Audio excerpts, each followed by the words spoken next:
Also this morning there was a lunar eclipse, an event renowned as a portent of disruption.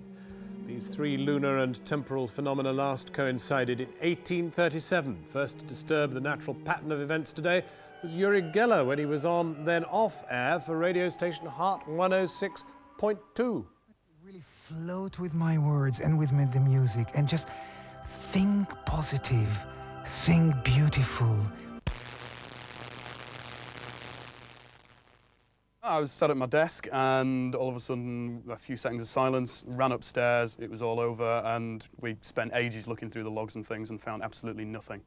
This was definitely not a stunt, it wasn't a wind-up. I was just as shocked as anyone else. I think Uri Geller was even shocked. I mean, basically, he just put his hands on the microphone, said, I'm sending out a good vibe, don't be worried about Friday the 13th. This is a powerful vibe, a powerful you know, it was just, the whole thing just went off. My producer's face was white as snow, and he just said, we're off the air. And you know, I just couldn't believe it. 8 seconds, 10 seconds, we were off the air. There was a crackle in the headphones, and I can't explain it. I'm just as sceptical as anyone else. Uri Geller's here.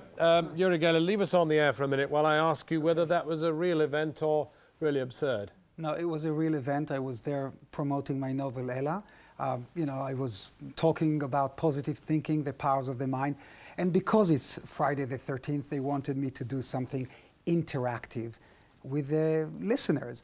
So I said, okay, listen to my voice, everyone out there.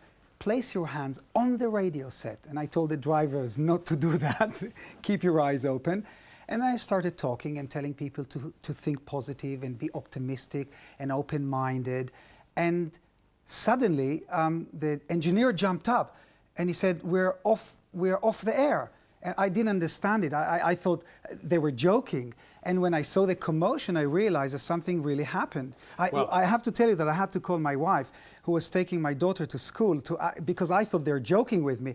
But she said, yeah, something well, I mean, obviously, was off. if it's true, it's a quite extraordinary power. We know Yes. about the spoon bending and the rest of it. But you say that you've actually done this in much more serious circumstances. Oh, absolutely. In the past, I was tested, for instance, at the Lawrence Livermore Radiation Labs, where they build atomic weapons in California.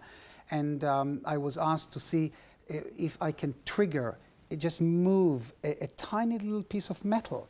Then when I worked for the CIA, they instructed me to erase floppy disks with the power of my mind. And did you? Oh, yes, while I was outside. What about this Entebbe business, when the Israelis went to rescue the hostages? Well, I have to be careful what I say about that and how much I reveal, but I was asked to knock out the radar systems on the way to Entebbe when they rescued the hostages, and it worked. And I know that it works because the CIA came back for more and more and more. Can you take us off the air now? I better not, because I You're want this to go welcome on. to. You're welcome to. You're welcome to. Well, by the way, it wasn't only my power. There's no doubt in my mind that when I concentrate... So you need our viewers as well? Yes, of Right. course. It's a collective energy. Yeah. Uri Geller, thank you. You've Thank left you. me an opportunity, therefore, to tell you that our main headline tonight, Home Office officials are considering setting up...